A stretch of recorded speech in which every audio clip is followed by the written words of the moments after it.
बाबासाहेब आंबेडकरांविषयी नितांत आदर असल्याचं म्हणत मंत्री गिरीश महाजनांनी पुन्हा एकदा दिलगिरी व्यक्त केली आहे आणि यावर शिवसेना उद्धव बाळासाहेब ठाकरे पक्षाचे खासदार संजय राऊतांनी प्रतिक्रिया दिली आहे। राऊतांनी महिला वनकर्मचारी माधवी जाधव यांचं कौतुक केलं। महाजनांनी माफी मागितली असून आता हा विषय ताणू नका असंही पुढे राऊत म्हणाले।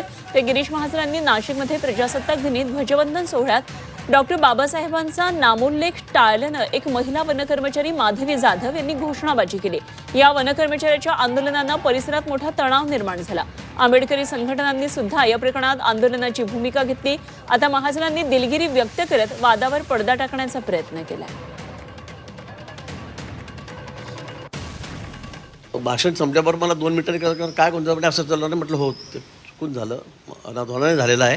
मी खरं दिलगिरी व्यक्त करतो, कोणाची भावना दुखवण्याचा माझा याच्यामध्ये उद्देश नाही आणि भारतरत्न डॉक्टर बाबासाहेब आंबेडकर यांच्याबद्दल मला नितांत आदर आहे। मी सांगितलं माझ्या गावात सगळ्यात मोठा पुत्र आत्ताच गेल्या वर्षी एकही पुत्र नव्हता। शिवाजी महाराजांचा छत्रपती शिवाजी महाराज आणि भारतरत्न बाबासाहेब आंबेडकर याचे दोघांचे सगळ्यात मोठे पुतळे मी त्या ठिकाणी उभारलेले आहेत। प्रत्येक आंबेडकर जयंतीला बाबासाहेबांच्या जयंतीला आपण बघितलं असेल एकमेव माणूस असेल मी राज्यामध्ये एकमेव मंत्री असेल की पूर्ण वेळ त्या ठिकाणी निवडणूक घेतला जातो।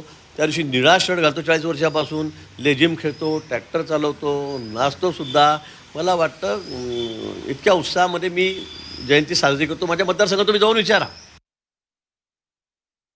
त्यांनी जे दिलगिरी व्यक्त केली असेल तर त्या विषयावर पडदा पडला पाहिजे।